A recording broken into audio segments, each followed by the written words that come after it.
Should we let Yeah, go on? Shall we? Yeah, because what I want to show you as well, this next one, is now that we've got some ideas for what we might do, I want to show you something also very funny and very weird, and this appeals to my sense of humor.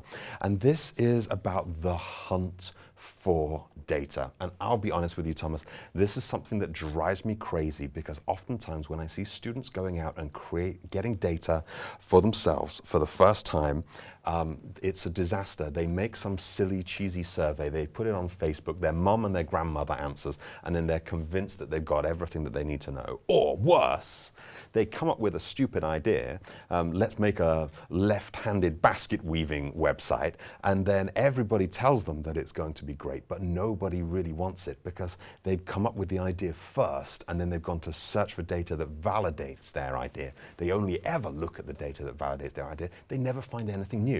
This is not what an explorer does. An explorer goes into the jungle, and who knows what the explorer will find. Could be wild animals, could be certain death, could be hidden treasures, who knows. And what I want to encourage you is to look for the hidden treasures in the data. So data explorers hunt for data, and they don't always know what it is that they're going to find. So avoid the temptation to look for specific answers. What I want the data explorers to do is to use data collection to explore and uncover new things, wild and unusual things.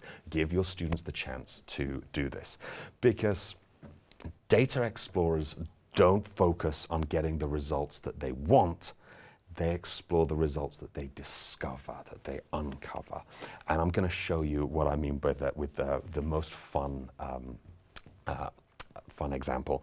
Because another cool thing that you can do is data explorers can empathize and understand target groups very different from themselves. It drives me crackers when I see students saying, I'm going to make my new project and it's all about students, or I made a new business, it's aimed completely at people exactly the same as me. It's crazy, they're missing so much. So I want to encourage you and your students to hunt for data in unlikely places and in unusual ways.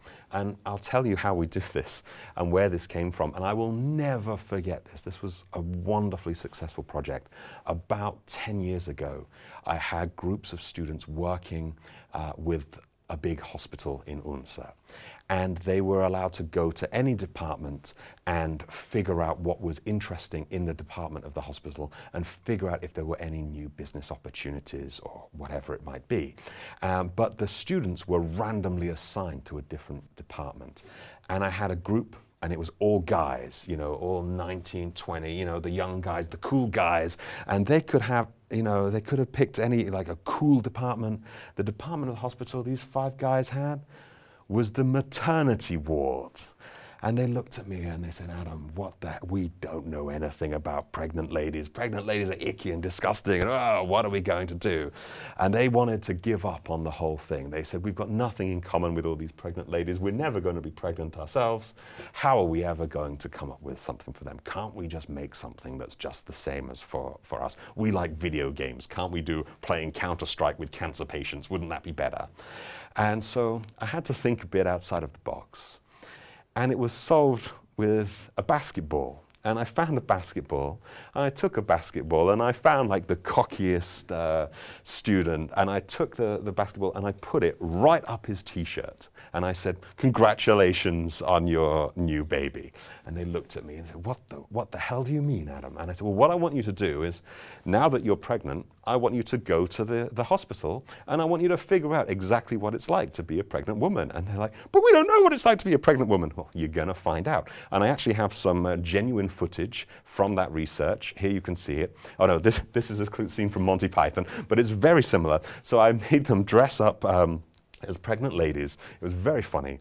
And what they did was they walked into the hospital, and over the space of a week, they said, oh, you know, I'm thinking about getting pregnant, how would I go about it? And of course, they had that first meeting and sit down with the nurse, and you get a leaflet. And then, oh, I am pregnant. Well, you sit down with the doctor and you get a leaflet, and all of these different stages, all of these different checkups, and you get a leaflet and a leaflet and a leaflet. And by the time they'd finished the end of the week, they'd done a whole 9 months worth of pregnancy checkups on their little baby basketball, and everything to do with getting pregnant and everything to do with what happens after.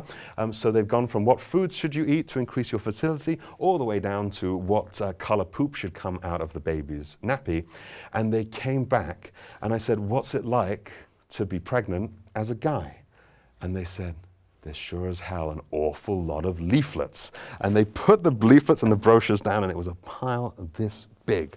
And this is something that we, of course, we all know to be true, but you don't normally get 9 months of leaflets stacked up in just the space of a few days. And they figured out, with the number of leaflets that are printed and the number of pregnant women that come through the hospital, if they stopped printing all of the brochures and scanned it and put it onto a USB key, they would save the hospital €1 million every single year. And €1 million is about the price of an MRI scanner. So it was very easy for them to say, hey, we found a way to buy you a new MRI scanner every single year. All you need to do is flip from brochures to a USB key. They did it. They made a massive saving. It was a brilliant success. And they would never have discovered that unless they'd been out exploring. Because if you ask women what are the most important things or the most challenging things about pregnancy, oh my goodness, you would get very different answers from asking a teenager with a basketball shoved up his t-shirt. Very different. But you find different things when you look in different ways. And so that was a huge success. So encourage your students to do silly things like that. So here are some questions that you can ask yourselves, and you can ask your students as well. What happens when you hunt for data with no clear objectives? What happens when you get your students to go, just go and explore and see what you can find? No clear objectives, just be an explorer. How might we be creative and unique in the way that we collect data? It doesn't have to be a survey. It doesn't have to be filling out a spreadsheet. You can actually go and dress up as the person that you're supposed to be and try to figure out what it's like. Student surveys are often really dull. They're often badly designed. So can fieldwork give you a better insight? You know, do you really want the data from somebody who's filled out a Google form on your Facebook page? Or do you want to go? Do you want to see it? Do you want to live it? Do you want to experience it? I'll give you a great example. Right now, I've got students who are working with defibrillators. So if you have a heart attack, you need somebody with the big defibrillator to run and come and rescue you. And everybody sees this on TV, and everybody thinks, yeah, sure, if somebody has a heart attack in the classroom, no problem, I will get there and I will, yeah, clear, I've seen it on TV, I can do it. And so when you do a survey, everybody in the survey says, yeah, sure, I know exactly how to do that, I could save a life, no problem, I'm the hero of the day.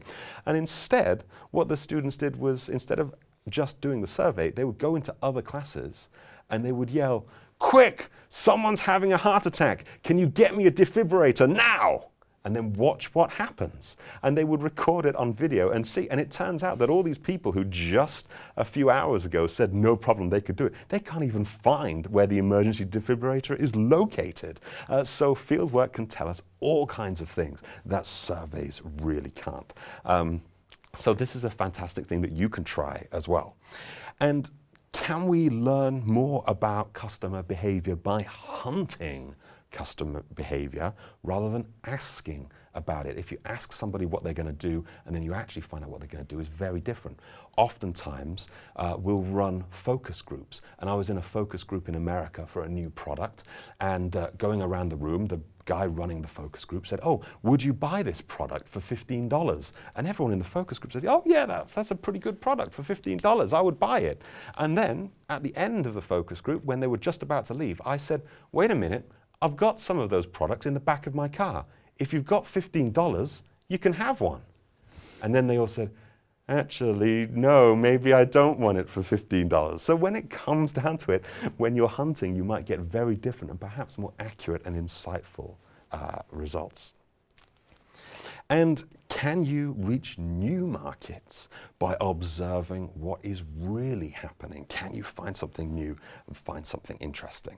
And finally, can we incorporate things like role play or acting or body storming? Body storming is like brainstorming, but with your body, moving around, seeing how things go, or other playful methods in our data collection phase, because you can play games as if you are the customer. You can make simulations and see how it might be, what you might find. So these are questions to ask yourself and ask your students, but we have another little exercise. It's a nice little fill in the blanks for you. And so it's quite simple. So I want you to imagine a lesson idea for your students and send your students out into the field, perhaps pretending to be someone else, and allow them to gather data and then create products or services based on the data that they collected. So you can do it a bit like this with a little fill in the blanks. I will send my students to where? And they should pretend to be what? So that they can something. I'll send my students somewhere so that they should pretend to be something so that they can something else. So one of my favorite examples of this is I had a group of students, and what I asked them to do was to design their own personalities as if they were a 7-year-old girl. And this was a class full of very big, burly engineers. And once they developed personas of what their name should be and what their favorite food should be and all this kind of stuff, I then set them the homework task of running a children's birthday party for 7-year-old kids. But it was full of engineers. They just had to pretend to be 7 years old. And what was brilliant was then they were able to design new toys and new games for what it's like to be a 7-year-old girl, even if you're a 30-year-old engineer.